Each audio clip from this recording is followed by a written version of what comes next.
Hey, what's up guys? This is Chris. I got an email from somebody last week who says they are having issues with their pressing exercises. So when they press, one of their front deltoids hurts really bad, and that same front deltoid is the only one that gets a pump.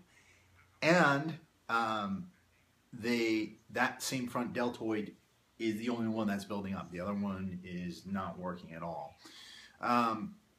And this is a really big issue. A lot of people deal with muscle imbalances, and it's something that you really have to take head on if you are going to develop your body, your strength, and your fitness levels to their fullest capacity, because a muscle imbalance left imbalanced over time could lead to different problems as far as stiffness, as far as lack of mobility, as far as causing different injuries, and leaving you in a pretty miserable state. So what do we do? Well, on an exercise like the press, we always tend to think of just the press itself, right? So we think of the muscles involved in the press. My advice to any of you who are having really big difficulties on a press, or who are experiencing pain during a press, what you really need to consider are all the muscles involved in the press. You need to consider not only the prime movers, but all the supporting muscles.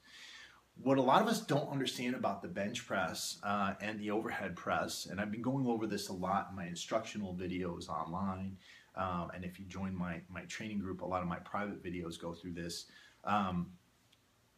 The rear deltoids and the lats actually have a huge role in creating tension, creating strength, creating power in any pressing movement. And the reason is because what you need to do is really mobilize your rear delts during a bench press. You need to mobilize your lats during a bench press. You need to mobilize your lats and your rear delts during an overhead press. And what we don't realize is that the overhead press and the bench press are actually very similar, or the same movement. A bench press goes like this, an overhead press simply goes like this. The difference is during one we're standing and one we're lying down. Why are the rear deltoids and the lats so important? Well, say you were to just press like this, or to press like this. The problem is that all you're really working there is your rotator cuff. This leaves the rotator cuff completely open without support, right? But if you bring this in a little bit and you squeeze and you wind up that shoulder capsule, because that's why I'm always saying external rotation of the shoulders on a shoulder press, external rotation of the shoulders on a bench press, because you need that support from your rear deltoids and your lats in order to really protect your rotator cuff and get maximal strength. If you look here, you can see my rear deltoid winding up. If you look here, you can see my rear deltoid getting ready to support me on this pressing movement, right? And if you look here, and I go over this in some of my videos, you can see my lats getting ready to help me. And if you look here, you can see my lats getting ready to help me on a bench press. I don't know if you can see that because my t-shirt's on or anything like that, and I really couldn't see behind me. I don't have eyes behind my head, but you get the idea, and there's some other videos on this channel that can take you through that, and there's some other videos on my private training group that can take you through that too. My point is this: you need to not only consider these muscles here during a pressing movement, you need to consider all the muscles involved. So what is a potential solution for this gentleman? Well, what I would personally do to take care of these types of muscle imbalances, because again, it sounds like on one side he's getting really good mobilization or over mobilization of his front deltoid. On the other side, he's getting a lack of mobilization on the front deltoid, and that probably has something to do, I haven't seen him, I haven't seen video of him doing this, but probably has something to do with a lack of ability to mobilize the rear deltoids on the overproduced side, and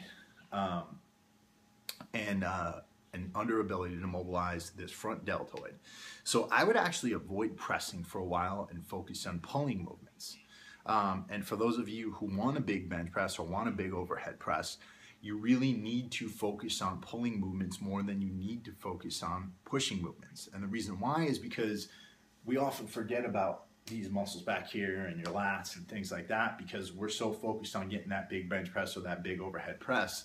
And we're always using our front deltoids all the time.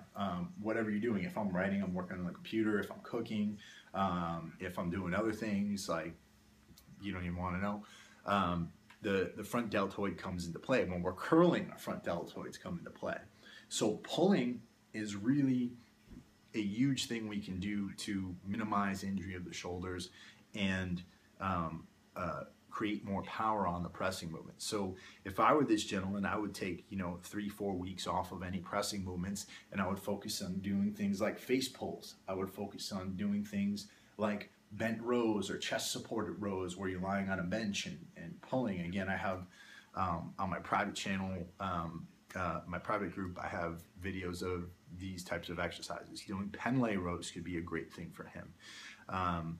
So if you want a big bench press and you want to do it injury free and you want to alleviate yourself from pain, row and pull. That's that. You guys got any questions for me? Hit me up at gettingtoshredded@gmail.com. Peace.